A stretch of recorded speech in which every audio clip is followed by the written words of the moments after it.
Oke. Assalamualaikum warahmatullahi wabarakatuh. Halo guys motor yang dirahmati Allah. Sekarang kita akan memberikan tutorial untuk belajar mobil Matic ya. Nah, sebelum kita belajar mobil, kita harus tahu dulu dari karakteristik mobil itu. Artinya kita harus tahu kayak fungsi-fungsi dari mobil itu apa aja, kemudian kayak indikator mobil itu seperti apa. Nah, jadi ketika kita belajar nanti kita akan enjoy. Nah, biasanya ini dinamakan dengan belajar mobil tahap 1. Artinya tahap 1 itu adalah tahap pengenalan. Jadi kita mengenal mobilnya itu dari segi fungsionalnya ya. Nah, jadi fungsinya itu apa aja. Yang pertama, ketika kita belajar mobil, nah jadi pertama kita belajar mobil, kita nanti akan masuk ke pengemudi mobil. Nah, jadi ketika kita masuk ke pengemudi mobil, jadi seperti ini ya. Ini kan kita sudah masuk ke bagian pengemudi. Cara masuknya ya seperti biasanya sangat mudah ya, tinggal buka pintu kemudian masuk, duduk. Nah, setelah duduk kita kan posisinya menghadap ke depan.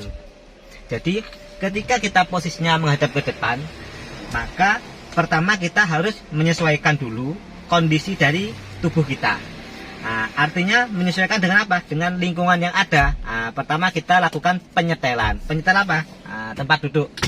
Nah, jadi supaya enjoy, ketika kalian mobilnya itu bukan mobil yang biasa kalian pakai, otomatis kan biasanya jok ini kan tidak sesuai dengan tubuh kalian. Artinya kadang terlalu ke depan atau terlalu ke belakang. Nah, ini kita sesuaikan dulu. Cara menyesuaikan mobil ini di bangkunya, di sini ini ada tuas untuk penarikan ya, tuas penarikan ini. Nah, jadi kita sesuaikan. Kalau sudah sesuai dengan kondisi tubuh, nah, sudah pas. Kemudian kita sesuaikan untuk sandaran kursinya. Nah, jadi sandaran kursinya kita lakukan penyesuaian. Nah, ini tinggal dinaik turunkan. Nah, naik turunkannya pakai setelan yang ada di sebelah sini. Nah, jadi apakah enjoynya gini atau enjoynya seperti ini. Nah, kalau seperti ini sudah merasa enjoy, kita lakukan penyesuaian pada pengemudi. Nah, biasanya untuk mobil-mobil yang kategori baru itu dari tipe mobil itu ada mobil yang bisa mikroskopik, artinya bisa disetel setirnya untuk lebih dekat sama lebih jauh. Nah, kebetulan ini nggak bisa mikroskopik ya, ada yang bisa disetel untuk setirnya naik turun. Nah, jadi ini bisa dipakai setelan untuk naik turun ya. Oke. Biasanya ketika kalian itu posisi badannya itu besar ya atau gemuk ya, otomatis kan sininya pahanya kan besar ya. Ini kalian butuh rongga yang lebih lebar ya, yang lebih tinggi. Maka kalian bisa nyetel ini menjadi lebih tinggi. Seperti ini. Nah, kalau saya ini kan orangnya agak kurus ya, kecil juga. Nah, jadi kita setelnya ke bawah aja biar enak ya. Terus selanjutnya kita mengenal dari fungsi-fungsi yang ada di setir kita ya. Di setir kita ini di sini ada tombol ya. Nah, ini namanya tombol di tengah ini. Ini tombol bel. Oke, selanjutnya setelah tombol bel, kita nanti akan memposisikan diri supaya nyaman melihat bagian belakang. Kita setel dulu spion ini. Jadi kita paskan ini ya spionnya ini ya. Jadi ketika ini sudah pas dengan pandangan kita ke belakang dengan cermin yang ada di belakang sana itu ya, baru kita lakukan penyetelan pada spion kanan kiri. Nah, kalau misal mobil kita sudah ada setelan dari dalam, tinggal kita pencet tombolnya ini ya. Oke, jadi tombol ini tinggal kita pencet. Untuk nyetel sebelah sana, nah kita setel sebelah kanan. Oke, kita hidupin dulu. Jadi tinggal di setel aja ya. Nah, kalau misal dirasa sudah pas, kita setel yang sebelah kiri, kita setel. Nah, kemudian kalau sudah dirasa pas, baru kita akan mempelajari fungsi-fungsi dari yang ada di depan kita. Oke, selanjutnya kita akan mengenali fungsi dari tombol yang sebelah kiri ini ya. Nah, ini kalau misal kita tarik, nah ini kita tarik, dia akan memuncratkan air, kemudian wiper akan bergerak 3 kali. Nah, itu kalau misal ini tadi kita tarik ya. Nah, selanjutnya kalau misal kita putar, nah ini kan kita putar ya. Nah, kita putar ke atas. Nah, ini berarti kita menghidupkan wiper bagian belakang. Kalau misal ini kita pencet gini ya, ke atas ya. Pencet ke atas ini akan menyemprotkan air wiper yang belakang. Jadi air wiper yang belakang kita semprotkan. Kalau misal kita semprotkan ke bawah, ini juga sama ya. Nah, fungsinya dengan yang atas tadi. Jadi ini dengan yang ini fungsinya sama. Itu. Nah, selanjutnya kita akan pencet ke atas ya. Nah, jadi kita pencet ya. Kita geser ya, ini pencet ke atas. Nah, ini menghidupkan wiper 1 kali. Nah, jadi sesuai keinginan kita. Pencet ke atas, dia 1 kali ya. Kemudian kalau misal kita pencet ke bawah, dia akan berhenti ya pencetannya ya. Jadi nggak balik. Kalau tadi ini kan balik ya. Kita pencet ke atas, ini kan balik. Selanjutnya kita pencet ke bawah. Berarti dia itu menghidupkan wiper dengan indikasi low. Low itu lambat ya. Kemudian ke bawah kan lagi. Ini high. Jadi high itu cepat. Ini super high yang belakangnya lagi. Jadi ada 3 ya. Ini in, low, high, full. Selanjutnya kita akan mengenal dari indikator-indikator yang ada di sini ya. Jadi indikator yang ada di sini, ini P ini parkir, ini indikator mesin, kemudian ini indikator oli ya. Jadi ketika kalian itu jalan, maka kalian harus memperhatikan indikator-indikator yang ada di sini ya. Jadi tadi ini indikator mesin, indikator oli. Kalau misal mesinnya nyala berarti ada yang nggak beres dengan mesinnya. Kemudian indikator oli kalau nyala berarti dia itu ada oli yang nggak naik ya, atau olinya nggak jalan. Ini indikator dari airbag. Kalau misal dia nyala indikator airbagnya, berarti airbagnya itu bermasalah ya ketika dihidupin ya. Kemudian ini indikator dari baterai ya. Ketika indikator baterainya itu menyala ya, berarti ketika dihidupin harus mati ya. Kalau misal menyala berarti ini baterai ini nggak ngisi. Kemudian ini indikator handrem. Indikator handrem ini kalau misal diturunkan, dia akan mati. Kalau misal di handrem dia akan nyala.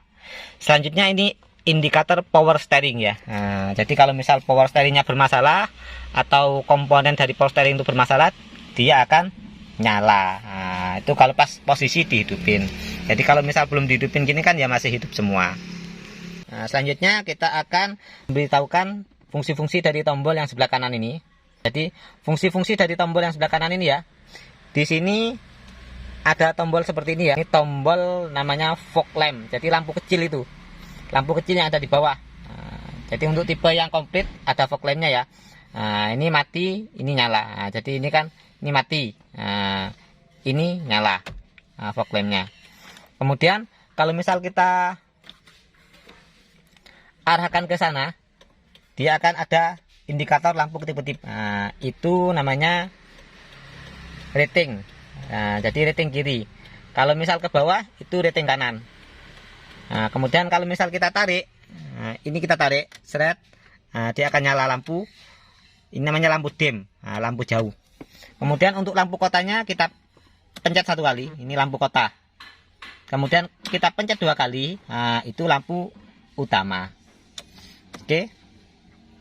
Selanjutnya di sini ada namanya tombol 4 ya. Ini namanya tombol power window. Jadi ini tombol power window. Ini kalau misal kita pencet ke bawah, maka jendela akan turun ke bawah. Kita tarik ke atas, berarti jendela akan naik ke atas. Begitu juga dengan yang lainnya.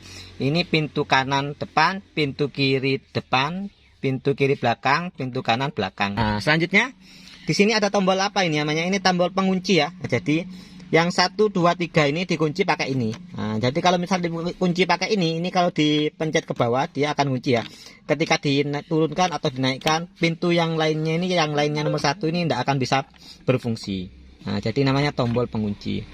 Kemudian kalau misal kita tombol yang bagian supir, ini bisa. Jadi supir tetap bisa, nggak bisa dikunci pakai pengunci ini. Jadi ini untuk mengunci yang 1, 2, 3 tombol ini. Selanjutnya kita akan mempelajari dari fungsi yang ada di samping kita ini, di depan ya. Ini tadi handrem ya.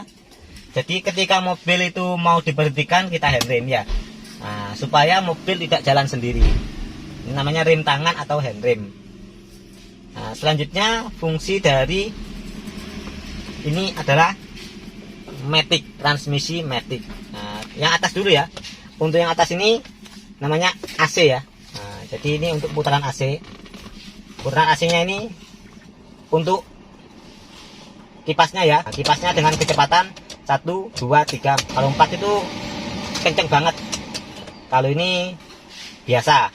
Ini kecepatan 2, kecepatan 3, kecepatan 4. Nah, selanjutnya ini untuk dinginnya, ini untuk pendinginnya seperti ini. Nah, ini untuk pendinginnya. Untuk yang tengah ini asbak ya. Nah, jadi ini fungsinya adalah asbak. Kalau kalian merokok, asbaknya di sini. Jadi dibuangnya di sini. Selanjutnya ini colokan untuk listrik ya. Listrik tegangan 12 volt. Ini laci penyimpanan. Kalau mau menyimpan sesuatu di laci sini. Selanjutnya ini adalah tuas transmisi. Nah, jadi tuas transmisi untuk transmisi matic ini ya. Ketika kita mau menghidupkan, posisinya kan ada di P. Kemudian ini bisa dipindah di R. Oke. Ini di, kalau misal kita tidak menghidupkan mobil, maka ini tidak akan mau dipindah ya. Nah, jadi ini dimatikan. Nah, tidak mau dipindah. Nah, jadi harus dihidupkan dulu. Kalau sudah dihidupkan baru bisa dipindah. Dipindah di R. R ini mundur ya. Jadi mundur. Kemudian N ya. Nah, N ini netral. Kemudian D ini kecepatan transmisi matic sampai kecepatan 4. Kemudian ini kecepatan 3. Jadi matic ya, dia transmisinya 1 sampai 3. Kemudian 2. Nah, ini matic kecepatan 1 sampai 2 aja. Kemudian yang R ini gigi paling rendah. Jadi ketika kita mau melepaskan kontak ya, mau mematikan mobil, itu jangan lupa posisi transmisinya harus ada di P gitu. Paham ya? Selanjutnya kita menghidupkan mobil. Oke. Hidupkan mobil seperti biasanya ya, kontaknya kontak 1 itu nyala kelistrikan, kontak 2 nyala indikator. Nah, selanjutnya baru kita akan menghidupkan. Oke, hidup ya. Oke guys, itu tadi tahap awal dari belajar mobil ya. Jadi pengenalan mobil itu penting sekali. Karena apa? Ketika kita sudah mengenal mobil sama bagian dan fungsi-fungsinya, maka kita akan enak nanti ketika sudah menjalankan mobil tersebut. Nah, sekian dari saya. Jangan lupa di like, subscribe, dan komen, serta bagikan video-video saya jika bermanfaat buat kalian dan teman-temannya. Semoga video saya ini memberikan manfaat yang baik dan positif. Saya akhiri, mohon maaf jika ada kesalahan. Assalamualaikum warahmatullahi wabarakatuh.